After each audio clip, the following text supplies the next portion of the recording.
Hello students, good morning. How are you? I hope you all are fine. Today we are going to start our next chapter. That is chapter number 2. Its name is Money and Banking. Okay, ये हमारे economics का second chapter है class 12th का. इसके बारे में हम study करते हैं. इसमें हम पढ़ेंगे बच्चों मनी के बारे में एंड बैंकिंग सिस्टम्स के बारे में. हम इसमें एक अपने इस चैप्टर में स्टडी करेंगे. तो पहले हम कुछ टर्म्स के बारे में जान लेते हैं.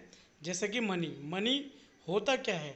Money may be defined as anything which is generally acceptable as a medium of exchange. जो मनी है generally we can say money is a medium of exchange. जब हमें कुछ चाहिए तो हम क्या करते हैं, मनी देकर, जो मनी होता है पैसा, रुपए देकर हम क्या करते हैं, उस चीज़ को ले लेते हैं. At the same time act as a major store of value of standardize different payment. हम पेमेंट के तौर पर मनी देते हैं और वट एवर वी वॉन्ट तो हम उसे क्या कर लेते हैं, ले लेते हैं. ओके, अब सोचिए जब मनी नहीं आया था तो तब हम क्या करते थे. अभी तो मनी है, तो मनी है तो हम क्या करते हैं, मनी देते हैं और चीज़ों को, जो भी हमारा क्या होता है, जो भी हम मीडियम चाहिए, जो भी चीज़ें हमारी नीड को फुलफ़िल करें उसको हम परचेज करने के लिए मनी देते हैं और उसको हम अपने पास ले लेते हैं. तो ये तो था मनी. मनी को हम देकर कोई भी चीज़ वट एवर वी वॉन्ट उसे हम क्या कर सकते हैं, मेज़र कर सकते हैं, ले सकते हैं. ओके, नाउ जो फंक्शन ऑफ मनी है इसके बारे में हम पढ़ेंगे. जो फंक्शन ऑफ मनी है, मनी के क्या क्या फंक्शंस होते हैं. जैसे कि मनी के दो फंक्शन हैं, एक है प्राइमरी फंक्शन, एक है secondary function. What are primary function. Primary function क्या है, मनी, जैसा कि अभी हमने पढ़ा, मनी क्या है, that is using as a medium of exchange. ये as a medium of exchange use होता है. इसको हम देकर कोई भी चीज़ लेना चाहे तो वो चीज़ हम ले सकते हैं. दूसरा कॉमन मेजर ऑफ वैल्यू और यूनिट्स ऑफ वैल्यू. कोई भी यूनिट है, सपोज डेट कोई व्हीकल है, गाड़ी है, मोटरसाइकिल है, कोई भी चीज़ है, आप देखेंगे हर यूनिट की जितनी भी चीज़ें हैं, हर यूनिट का जो मनी है, जो उसकी वैल्यू है, वो क्या है, डिफरेंट डिफरेंट है. आप बाइक परचेज करने जाएंगे तो आप देखेंगे कि हर बाइक्स की जो वैल्यू है वो अलग है. कोई 1 लाख की है, कोई 50,000 की है, कोई 85,000 की है. तो that is called primary function of money. Okay, हर किसी यूनिट की वैल्यू अलग अलग is known as common measure of value of units. हम क्या कर सकते हैं, किसी भी यूनिट की कॉमन वैल्यू हम मनी से हम आंक सकते हैं. Now second function that is secondary function. First part of secondary function is standard of deferred payment. हम अलग अलग पेमेंट का क्या करते हैं, अलग अलग स्टैंडर्ड में अलग अलग पेमेंट हम यूज़ करते हैं. वट एवर, जैसे कि आजकल मनी के बहुत सारे टाइप्स हैं, चेक है, ई पेमेंट है, ऐसी सारी चीज़ें. Now store of value. Store of value that is secondary function of money. Transfer of value, हम मनी को क्या करते हैं, ट्रांसफ़र भी करते हैं, तो that is also called the function of money. Now और भी हम कुछ टॉपिक्स के बारे में डिस्कस कर लेते हैं. Okay, our next topic is barter exchange. जैसा कि हमने स्टार्टिंग में बच्चों बताया था कि मनी को अब हम क्या करते हैं, मनी को हम यूज़ करते हैं as a medium of exchange. क्या करते हैं, as a medium of exchange use करते हैं. जब क्या होता था, मनी नहीं था, जब मनी जो है नहीं था, मनी इंट्रोड्यूस नहीं हुआ था, तो उससे पहले जो लोग बाग कोई भी चीज़ लेने देने के लिए यूज़ करते थे वो करते थे बार्टर सिस्टम का यूज़ करते थे. बार्टर सिस्टम मेनली होता क्या है, suppose that I am a farmer and you are a shopkeeper.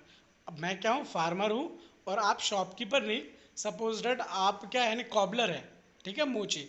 Okay, and I am a farmer. तो मेरे पास क्या होगा, मेरे पास अनाज हो सकता है और आपके पास क्या होगा, आप मोची हैं तो आपके पास शूज़ हो सकते हैं, जूते हो सकते हैं. तो मैं क्या करूँगा, आपको अनाज दे दूँगा और आपसे जूते ले लूँगा. तो उसे हम बोलते हैं क्या, एक सामान के बदले दूसरा सामान देना और लेना. ठीक है, उसे हम बोलते हैं बार्टर सिस्टम या बार्टर एक्सचेंज. ओके, बट इसमें क्या होता था बच्चों, जो बार्टर एक्सचेंज होता था, बार्टर एक्सचेंज में बहुत सारी डिफ़िकल्टीज आती थी. लाइक जैसे मेरे पास अनाज है, हो सकता है मुझे जूते की नीड नहीं है, बट जिसके पास जूते है उसको अनाज की नीड हो. तो इसमें क्या करना पड़ेगा, जो मेरे पास है, ओके, वो किसी और को नीड हो और उसके पास वो चीज़ हो जिसकी मुझे नीड है। ओके, तो इसमें बहुत ज़्यादा डिफ़िकल्टीज आती थी। इसकी डिफ़िकल्टीज़ के बारे में भी हम अभी अपने नेक्स्ट स्लाइड में स्टडी करेंगे। पहले एक बार हम बार्टर एक्सचेंज की डेफिनेशन जान लेते हैं। It impulse the direct exchange of goods. मैंने जैसा कि बताया, इसमें गुड्स का डायरेक्ट एक्सचेंज होता है for goods without the use of money. इसमें मनी का कोई यूज़ नहीं होता है।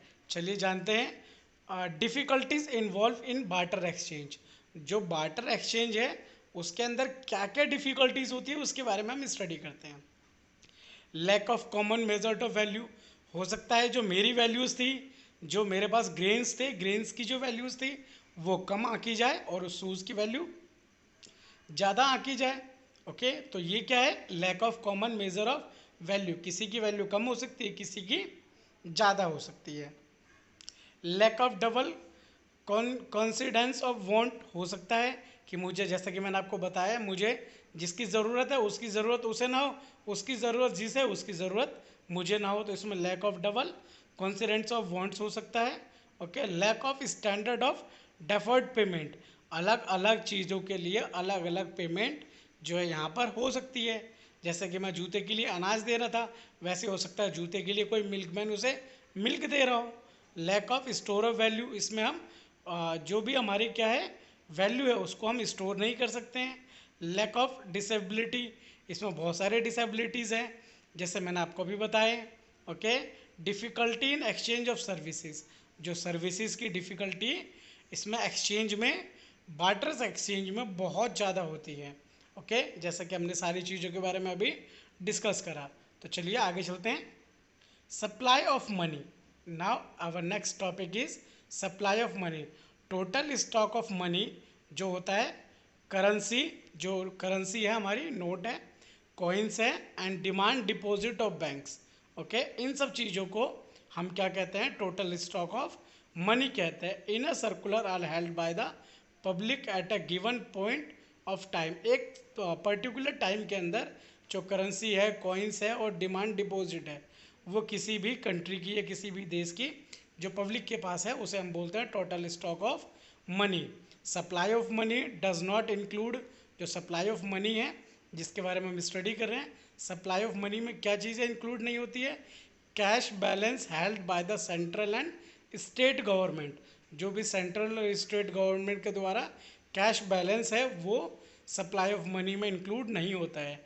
And stock of money held by banking system of country as they are not to be actual circulation of the country. Okay, तो ये चीज़ें जो है सप्लाई ऑफ मनी में इंक्लूडेड नहीं होती है। अगला टॉपिक देखते हैं, मेज़र ऑफ मनी सप्लाई। हम जो मनी सप्लाई का मेज़र है वो कैसे करते हैं, करेंसी, अभी हमने पढ़ा करेंसी हेल्ड बाय पब्लिक, उसमें हम प्लस कर देंगे net demand deposit by the commercial banks. Okay, तो ये हमारा हो जाएगा मेज़र ऑफ मनी। जैसे कि M1 is equal to C plus C हो गया currency held by public, and DD it means demand deposit. जो DD है, DD को हम डिमांड डिपॉजिट बोलते हैं। और OD देखिए मैंने नीचे डेफिनेशंस भी लिख रखी है। C means currency of coins with public, and DD means demand deposit of the public with the banks, and OD means other deposit. जो अदर डिपॉजिट्स है, इन तीनों चीज़ को जब हम प्लस कर देंगे that is measure of money supply, that is known as M1। हम continue करते हैं इसी को। M2, जब हम M2 फाइंड करेंगे तो M2 कैसे फाइंड करेंगे, जो हमने M1 फाइंड करा M1 में प्लस कर देंगे पोस्ट ऑफिस सेविंग डिपॉजिट। क्या बच्चों, जो पोस्ट ऑफिस का सेविंग डिपॉजिट है जब उसको हम ऐड कर देंगे M1 में तो that will be M2। M3 निकालने के लिए M1 plus time deposit of commercial banks. M4 निकालने के लिए M3 प्लस, जो M3 निकाला है, M3 plus total deposit with the post office saving organisation exchange the deposit on NSC। Okay, ऐसे हम करके क्या कर सकते हैं, M1, M2, M3 and M4 find out कर सकते हैं। Okay, in next video, in next class we will discuss about banking systems. अगली क्लास में हम बैंकिंग सिस्टम के बारे में डिस्कस करेंगे। ओके, आपने हमारे इस चैनल को अभी तक सब्सक्राइब नहीं करा है तो चैनल को सब्सक्राइब करना ना भूलें और वीडियो को लाइक एंड शेयर ज़रूर करें। Thank you for watching this video.